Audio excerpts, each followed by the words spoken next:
नमस्कार दोस्तों, हमारी आज की इस कहानी का नाम है हैसियत। खन्ना परिवार में 4 बहुएं थी। सबसे छोटी बहू रमा, उसके बाद कागज, उसके बाद तीसरे नंबर का बेटा जितेन और उसकी बीवी भानु और चौथा का सबसे बड़ा बेटा निकेत और उसकी पत्नी माया। चारों दिखने में काफी खूबसूरत थी और तीनों में पढ़ी लिखी समझदार थी। ऐसे में खन्ना परिवार की 4 बहुओं में से तीसरे नंबर का बेटा जितेन बहू भानु एक गरीब परिवार से थी। गरीब परिवार से होने के कारण वो शादी के वक्त अपने दहेज में कुछ नहीं लाई थी और इसका पूरा फायदा तीनों बहुओं खूब उठा रही थी। सबसे छोटी वाली बहू रमा का मायका बहुत ही अमीर था और इस वजह से वो बहुत सारे सोने के गहने और कपड़े लाई थी। ऐसे में सास भी अपनी सबसे छोटी बहू रमा से कुछ ज्यादा ही प्यार जताती थी और भानु को हमेशा नीचे दिखाती थी। दिन गुजरते गए रहे और एक दिन यानी उसके साथ, अरे भानु, बहू सुन तो, वो मगन चाचा के बेटे की शादी का न्योता मिला है ना। हमें तो आज शाम को ही जाना है, लेकिन तेरे बाबूजी घर पे रुकेंगे, इसलिए तू घर पे रुकना और उनको खाने पीने का पूरा इंतजाम देख लेना और दवाइयाँ काफी टाइम से दे देना। वो अपनी बहू से कहने लगी, ठीक है, मैं कर लूंगी। और कौन रुक रहा है, मैं घर पे। और काम कीजिए, रमा मेरे साथ रुकने के लिए कह दीजिएगा। ये कैसी बात कर रही हो, रमा तो अभी शादी हुई है, उसे तो आना ही है। अरे हाँ, याद आया, वो रमा बेटी कहाँ हो। मैंने अपनी छोटी बहू को एक करने लगी। सास अपनी सबसे छोटी बहू को आवाज लगाती, रमा सास की आवाज सुन वहाँ आती है और बोलती है, देखो तुम कल अच्छे से तैयार होकर आना और रुको, मैं तुम्हें साड़ी और गहने देती हूँ, वही पहनना। और बाकी तुम माया और काजल को भी कह देना कि मुझसे आकर कल के लिए नई साड़ी लेकर जाए।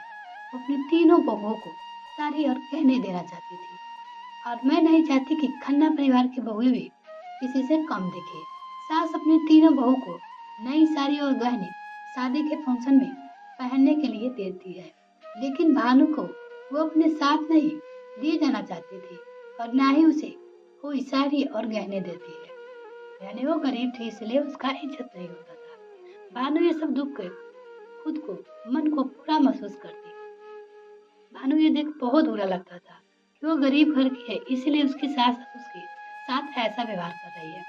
जब शादी से सब घर लौटे तो सब थक कर गए और सो गए। दूसरे दिन सुबह जल्दी उठकर काजल अपनी भाभी भानु से कहती, अरे भाभी, आप तो कल घर पे ही थी ना, फिर आप इतनी देर से क्यों उठी। और आपकी वजह से वो ऑफिस भी लेट हुए, जल्दी उठकर नाश्ता नहीं बना सकती थी। वो अपनी नायती से कहने लगी, लेकिन काजल, मुझे तो कल रात से ही सर्दी जुकाम है, क्योंकि मेरे कमरे में हीटर नहीं है और अच्छी रजाई भी नहीं है। ऐसे में मुझे सुबह जल्दी उठाना ही गया, और लेकिन तुम तो अपने पति के लिए इतनी सी जिम्मेदारी उठा ही सकती हो ना। वो काजल से कहने लगी, इसमें भी तुम मेरे भरोसे कुछ क्यों कराती हो, मैं क्यों काम करूं। मैं दहेज में कितना सारा सामान धन लेकर आई हूँ, सोने के गहने और माजी के लिए कितनी महंगी साड़ियाँ, लेकिन आपने दहेज में क्या लाई हो, कुछ नहीं ना। फिर ससुराल में काम तो करना ही होगा। वो अपनी भाभी से कहने लगी। भाभी कुछ नहीं कहती और वो अपना काम करने लग जाती है। ऐसे में खन्ना परिवार सबके कमरे में एसी और हीटर लगा हुआ था, लेकिन भानु और उसके पति कमरे में पंखा भी पुराने जमाने का लगाया हुआ था, क्योंकि भानु का पति बचपन से ही पढ़ाई लिखाई में कम था और ऐसे ही वो नौकरी में एक छोटे से कंपनी में नौकरी करता था, जिससे उसका पगार इतनी नहीं था कि ऐसे में वो घर पे ही इतने पैसे नहीं दे पाते थे जितने उसके बाकी भाइयों दिया करते थे। बस भानु को इसका खामियाजा भुगतना पड़ता है। लेकिन सास भी दूसरे बेटे और भानु के पति में भेदभाव करती थी। जब भी वो भी उसका तो खुद का ही खून था, पर भानु कभी कुछ नहीं कहती, क्योंकि वो जानती थी कि वैसे भी वो एक गरीब घर से आई है, माने इसका इज्जत कोई नहीं करता था। ऐसे में घर पे उसकी कोई सुनने वाला नहीं होगा। और अब भानु को तो उसकी आदत ही पड़ चुकी थी। दिन गुजरते गए और ऐसा ही चलता रहा। एक दिन जब सास बहुत बीमार पड़ती है तो और बीमारी के कारण सुबह अपने बिस्तर से नहीं उठ पाती है। ठंड के कारण बहुत कांपने लगती है। ऐसे में भानु सुबह उठकर जब देखती है कि इतनी देर हो गई अभी तक उसके साथ नहीं उठी तो यह तो क्योंकि वो तो सुबह जल्दी उठ जाती थी और आज नहीं, वो मन ही मन सोचने लगी। उठी वो सास के कमरे में जाती है तो देती है तो कि बुखार के कारण सास का बदन तप रहा था। ऐसे में भानु सास की देखभाल करती, काढ़ा बनाकर पिलाती है और माथा पर गीली पट्टी भी करती है ताकि सास का बुखार उतर जाए और वो ठीक भी हो जाती है। सुबह के 11 बजते हैं और सारी बहू अब धीरे धीरे सेठानिया की तरह उठती है और फिर बारी बारी से चाय मांगी रसोई में जाती है तो ऐसे में देखती है भानु रसोई में नहीं होती है ना, तो उसके लिए चाय बना होती चाहिए। वो तीनों ही भानु को ढूंढते हुए अपनी सास के कमरे में आ पहुंचती है और अपनी भाभी को डांटने लगती है। अरे भानु, तुम यहाँ, हम कब से तुम्हें ढूंढ रहे हैं, तुम्हें सुनाई नहीं दिया क्या? हमारे लिए चाय कौन बनाएगा? भानु से वो सब तीनों कहने लगे। ऐसे भानु कुछ बोलने जाती है तभी सास बहू का हाथ पकड़कर उसे रोकती है और खुद जवाब देती है, क्यों, तुम लोगों के लिए चाय भानु क्यों बनाएगी?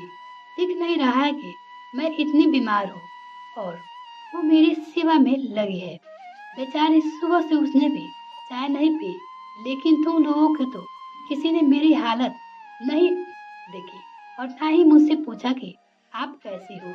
माँ जी, आज ऐसी हालत है क्यों आपकी? देखो, तुम पैसे वाले जरूर हो लेकिन बहुत स्वार्थी और घमंडी हो, जबकि मैंने भानु को हमेशा एक गरीब घर की लड़की समझा कर उसे कभी प्यार नहीं किया, अपमान की नहीं किया दिया, उसे हमेशा ही नीचा दिखाती रही। आज वही बहू मेरी सेवा कर रही है। तुम लोग आज से अपना खुद ही करोगे। वो अपने तीनों बहुओं से बोलने लगे। भानु, अब तुम इन लोगों का काम नहीं करोगे क्योंकि वो भी खन्ना परिवार की बहू है। आज सास की ऐसी बातें सुनकर तीनों बहुओं को तो होश उड़ जाते हैं और भानु भी आखिर करीब होकर भी अपनी अमीर सास का दिल जीत ही लेती है। मिलते हैं फिर नेक्स्ट फ्रेंड, तब तक के लिए bye. Thanks for watching this video. तो अगर मेरे चैनल को अभी तक सब्सक्राइब नहीं किया तो प्लीज मेरे चैनल को जल्दी से सब्सक्राइब कीजिए। साथ में बेल आइकन प्रेस करें ताकि मेरी और भी कहानी का नोटिफिकेशन सबसे पहले आपको मिल सके। बाय।